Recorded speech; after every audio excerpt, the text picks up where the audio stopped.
शुभोदय।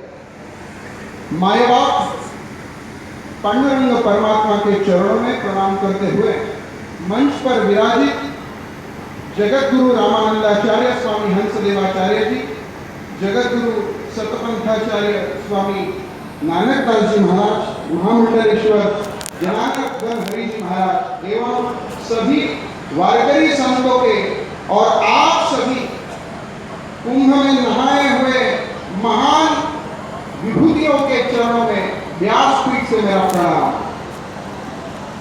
वारकरी परंपरा है क्या, इसका चिंतन 2 घंटों से यहाँ पे चल रहा है, लेकिन आज इस नासिक कुंभ के क्षेत्र में मुझे नासिक की जगह में प्रयाग का त्रिवेणी संगम नजर आ रहा है। प्रयाग का त्रिवेणी संगम कैसा नजर आ रहा है? तो कुंभ का पर्व है, यह एक सरिता है। आज इस भागवत कथामृत का समापन हुआ है, पूर्णाहुति हुई है, यह दूसरी सरिता है और इन दोनों सरिताओं में आज प्रज्ञाचक्षु संत श्री गुलाबराव महाराज जी की समाधि शताब्दी है। यह त्रिवेणी संगम आज यहाँ पे हुआ और इस त्रिवेणी संगम पर आज का यह संत सम्मेलन प्रयाग माधव का स्थान है। यह कुंभ मेला, इस कुंभ मेला को स्वामी जगत गुरुदेव जी ने एक नई पहचान दी। पुराने जमाने में अगर आपने सुना होगा, कुंभ मेला बिछड़ने का मेला रहता था। माँ से बेटा बिछड़ गया, भाई से भाई बिछड़ गया, यह बिछड़ने का मेला था।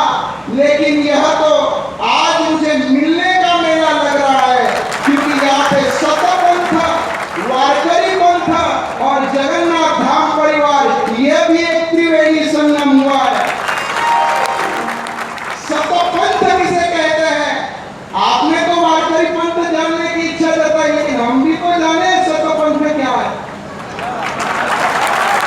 आप हमसे मोहब्बत करें और हम आपसे मोहब्बत करें, इसी का नाम तो भक्ति है। सतपंथ किसे कहते हैं? वारकरी पंथ और सतपंथ, यह दोनों एक ही समय में शुरू हुए हैं। महाराष्ट्र में संत ज्ञानेश्वर जी ने इसकी नींव रखी और वहां पर सदगुरु इमाम शाह जी ने इसकी नींव रखी। इन दोनों ने अपने अपने पंथ चलाए और ये पंथ किसे कहते हैं? ये वारकरी सत्संग में मैं आपको बताता हूं। मार्ग दावनी गेले आधी दयानिधी संत ते तेणेच पंथे चालो जाता न पड़े गुंता तो ठीक। अगर आप संतों के राह पर चलेंगे तो आप बीच में कहां पर भी गिरने वाले हैं। यही तो सतपंथ है। सत्य माने क्या? सत्य माने सत्य स्वरूप, और सत्य कौन है? सत्य तू, सत्य तू, सत्य तू विठ्ठल। इसलिए सतपंथी भी वारकरी है और वारकरी भी सतपंथी। ये दोनों एक दूसरे से जुड़ा नहीं है।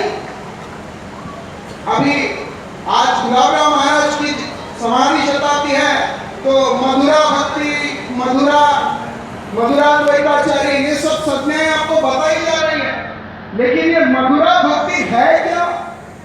ये मधुराद्वैत है क्या? ऐसा है कि हम सब लोग भक्ति करते हैं, यह ठीक है, लेकिन भक्ति करते वक्त भी नाता जुड़ना बहुत जरूरी है। अगर आपका नाता नहीं जुड़ा तो भक्ति आसान नहीं होती। कल्पना कीजिए, आप वयस्क हैं, आपकी उम्र ज्यादा है, और अगर आप किसी ट्रेन में या बस से जा रहे हो, मुझे नहीं लगता यहाँ पे ज्यादा कुछ लोग बस या ट्रेन से घूमने वाले होंगे। गुजराती है तो ज्यादा करके 4 व्हीलर वाले ही होंगे। लेकिन कल्पना कीजिए, तो भी अगर आप ट्रेन या बस से बहुत भारी मात्रा में सामान लेके चल रहे हैं और आपका उतरने का समय नजदीक आ गया और आपके साथ कोई भी युवा नहीं है, तो वो सामान आप उतारे कैसे, यह आपको चिंता होती रहती है। तो आप उतरते समय क्या कहते हैं? किसी युवा को खोजते हैं और उसे कहते हैं अरे बेटा हमारा इतना सामान उतार, तो वह बेटा आपका सामान उतार देता है। 2 मिनट के लिए किसी को बेटा बना लिया तो वह आपका सामान उतारता है। वैसा अगर नाता अपने प्रभु से जोड़ लिया तो आपका जिंदगी का बोझ उतार देगा।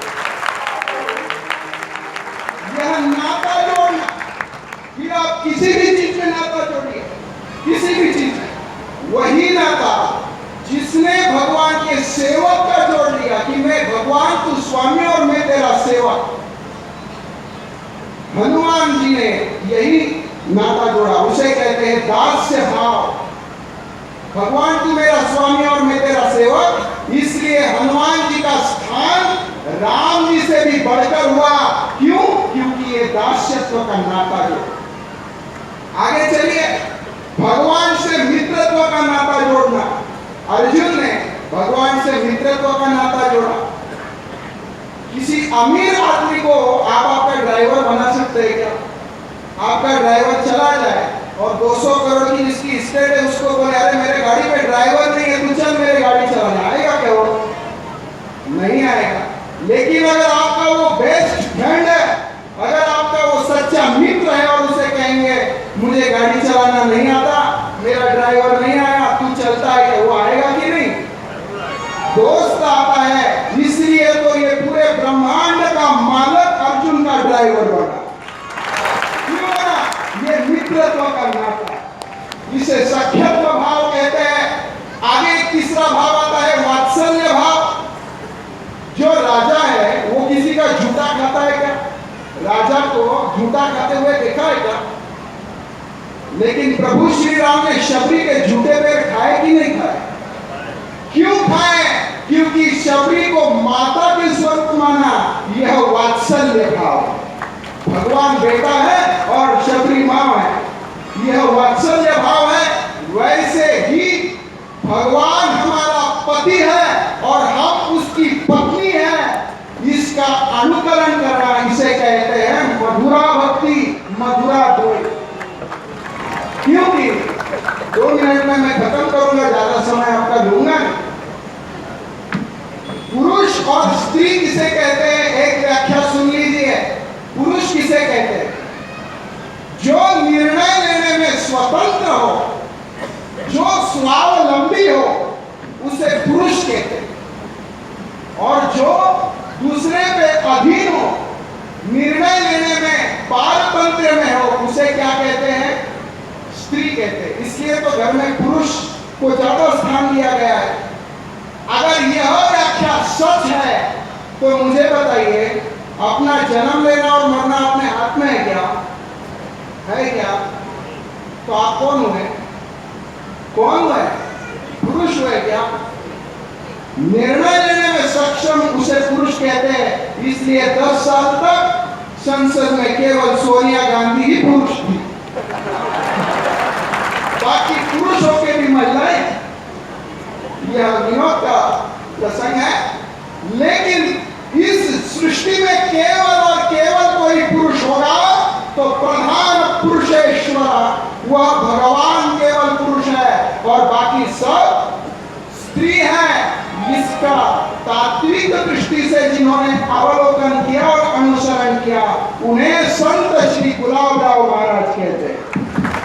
जो सत्य है वो स्वीकारो और विष्णु की, कृष्ण की पत्नी उन्होंने खुद को कहलाया और उसे कहते हैं मधुरा भक्ति। अन्य भी कई वक्ताएं हैं, उन सबको अपनी बात रखनी है। मैं आपका ज्यादा समय लेता नहीं, लेकिन आज इस मंच पर सब इकट्ठा आ गए हैं तो स्वामी जगत गुरु दोनों ही जगत गुरु है, बाकी सब हमारे महामंडलेश्वर है। सबके चरणों में एक बात रखता हूँ। हमारा वारकरी संप्रदाय बहुत ही भोला संप्रदाय है, भोले लोगों का संप्रदाय है, भोले भगवान के संप्रदाय है और भोले संतों का संप्रदाय है। लेकिन इसका वाङ्मय मराठी में होने के कारण यह महाराष्ट्र से बाहर अभी तक ज्यादा स्तर पर पहुंचा नहीं है।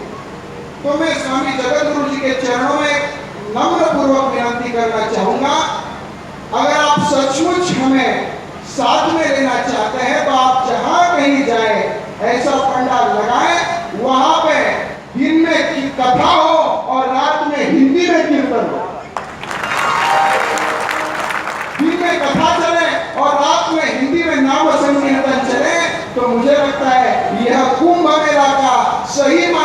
अमृत इस मंथन से बाहर आया, यह अमृत आप हम सबको खिलाए, ऐसी मनीषा आपके चरणों में रखता हूं। आयोजक में यहाँ पर बोलने का समय नहीं आ, उसका भी आनंद व्यक्त करते हुए अपनी वाणी को सभी संतों के और आप सभी महान भावों के चरणों में समर्पित करता हूँ। बहुत बहुत धन्यवाद। धन्यवाद।